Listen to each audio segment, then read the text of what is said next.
Welcome back. Good Tuesday morning, everybody. Thanks so much for joining us this morning, and I hope you're having a good Tuesday morning. I'm Maria Bartiromo, and it is Tuesday, April 15th.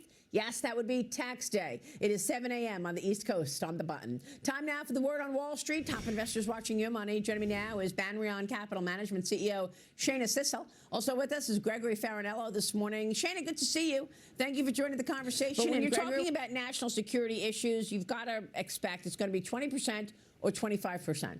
And that's going to be, you know, pharmaceuticals, it's going to be semiconductors, because we cannot rely on pharma and on the underlying components from China. Advanced semiconductors, you can't rely on Taiwan. We don't know where that's going.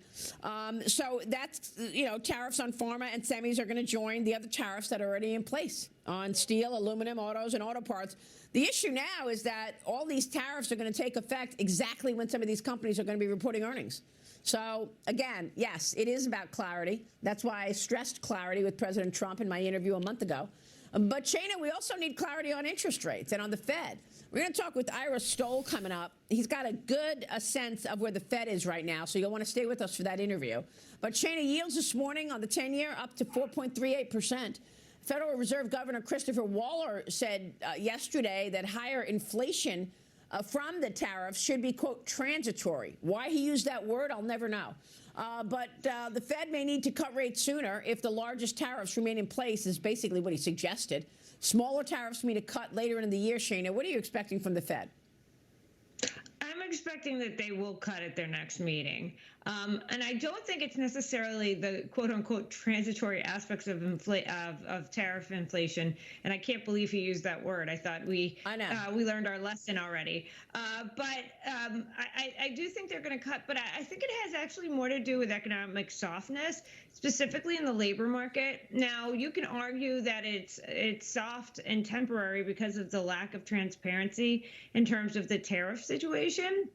However, we are seeing weakness in the employment markets. Consumer confidence is low, and yields are going up at a time where we really need them moving in the other direction. I think the Fed is going to step in here and try to stabilize the Treasury markets and yields in general in order to get things back on track in a situation in which the business environment is a little more clear, that companies can make decisions for their capital expenditures and anything else that they might spend on, because they need to have revenue clarity in order to do that. I don't think we'll see any impact on earnings until next quarter as it relates to this, but I do think the Fed has to cut at their next meeting. So the next meeting is in May. Are you saying you're expecting a cut in May? I would not be surprised. I know that they've always talked about June, but I think that the volatility we've seen in the market, some of this economic weakness, the consumer lack of confidence, and CEO confidence has also fallen. Increased risk of a recession. I think the Fed's going to have to move here. So, yeah, I wouldn't be surprised if they cut in May. Yeah, it's all about clarity. Absolutely. I focused on it, in the interview with the president, and we still haven't had the clarity that this market needs.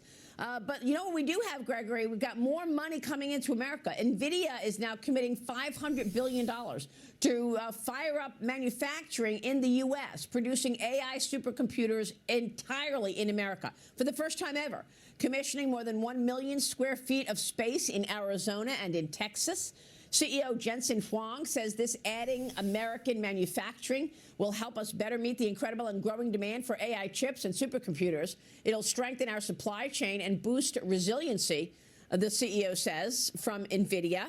This is a big deal that President Trump is getting these companies to come and fire up these manufacturing plants in America. It's not going to be overnight. It'll take 2 to 3 years. Your reaction?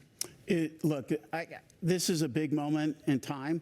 I think my reaction is I think markets are focused on negativity right now. They're not focused on the upside in terms of what is coming out of this administration. But coming out of this global pandemic, I think, the one thing is clear, and you have covered it better than anyone, national security.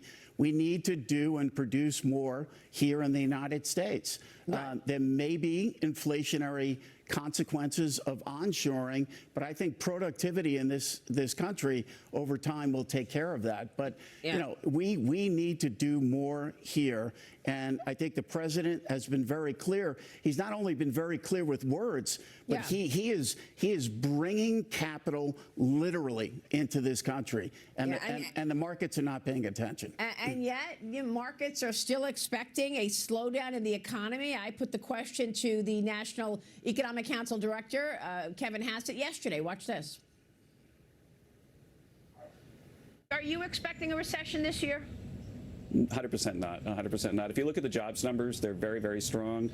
When I talk anecdotally to CEOs, I say things like, "Well, geez, is the uncertainty over tariffs looking like it's going to be a big drag?" And they're saying things like, "No, in terms of production, we're getting as much onshore as we can, and in terms of sales of foreign goods, people are buying as many as they can because they're worried about future tariffs." And so everything's through the roof, anecdotally with the CEOs I've been talking to, and the hard data on jobs have been really, really good.